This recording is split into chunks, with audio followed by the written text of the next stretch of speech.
இன்றே டவுன்லோட் செய்து உங்கள் ஃபேவரட் ஷோக்களை என்ஜாய் பண்ணுங்க. என்னண்ணே இங்க வந்து நின்றுட்டு இருக்கீங்க? நேராச்சு வாங்க வந்து படுங்க.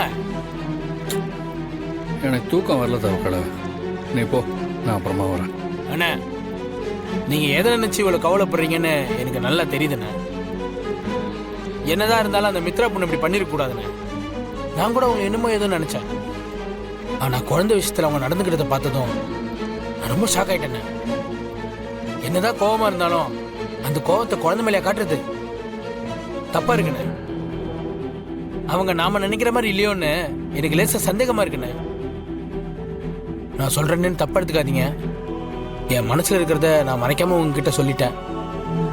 நமக்கெல்லாம் கோபம் வந்தா சண்டை போடுவோம், இல்ல பிடிக்கலையா பேசாம இருப்போம். ஆனா இந்த மித்ரா பொண்ணு நடந்துக்கிறத பார்க்கும்போது ரொம்ப புதுசா இருக்குண்ணே. நடந்த விஷயத்த கண்ணால பார்த்ததுக்கு அப்புறம் அவங்க சரியானவங்களா இருப்பாங்களோன்னு எனக்கு ரொம்ப யோசனையாகவும் இருக்கு, சந்தேகமாகவும் இருக்குண்ணே. என்னடா இவன் பர்சனல் விஷயத்துல தலையிடுறானேன்னு கோவப்படாதீங்க. பொறுமையா நான் சொல்றதை யோசிச்சு பாருங்க, உங்களுக்கு நான் என்ன சொல்ல வரேன்றது புரியும். என்னென்ன நான் இப்படி பேசுறது உங்களுக்கு பிடிக்கலையா? நான் பாட்டு பேசிக்கிட்டே இருக்கேன், நீங்க பாட்டு எதுவும் பேசாம இருக்கீங்க. இந்த விஷயத்த உங்ககிட்ட பேசலாமா வேணாமான்னு நான் 1000 தடவை யோசிச்சு பார்த்துட்டேன். ஆனாலும் மனசு கேட்கலண்ணே. என்னதான் இருந்தாலும் குழந்தையாச்சு என்ன. பாரதி என்னுடைய மனசு என்ன பாடுபட்டு இருக்கும். அவங்கள விடுங்கண்ணே. நீங்க பட்ட பாட்டையும் துடிச்ச துடிப்பையும் நான் தான் பார்த்தனே. என்னதான் இருந்தாலும் பெத்த குழந்தைக்கு ஒரு பிரச்சனைனா பார்த்துட்டு சும்மா இருக்க முடியாது இல்லண்ணே. ஆனா பாருங்க, பாரதி அண்ணி எதுவுமே பேசல. அவங்க பொறுமையில பூமாதேவின்னு நினைக்கிறேன். ஆனா அந்த மித்ரா பொண்ணு பத்திரகாளியா இருக்குண்ணே. என்னத்த சொல்ல, போங்கண்ணே. என்ன உலகம், என்ன வாழ்க்கை. கண்ணு மூடி கண்ணை துறக்கிறதுக்குள்ள முடிஞ்சு போற வாழ்க்கையில சுயநலமா யோசிச்சு மனுஷன் தப்பு மேல தப்பு பண்றத பாக்குறப்போ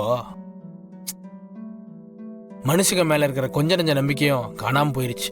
தவக்கலை, நீ யோசிச்சு பார்க்குற மாதிரி நான் யோசிச்சு பார்த்துருக்க மாட்டேன்னு நீ நினைக்கிறியா? மித்ரா நான் தான் பண்ணேன்னு சொன்ன அந்த நிமிஷம் எனக்கு சத்தியமா மித்ராவா இப்படி பேசுறான்னு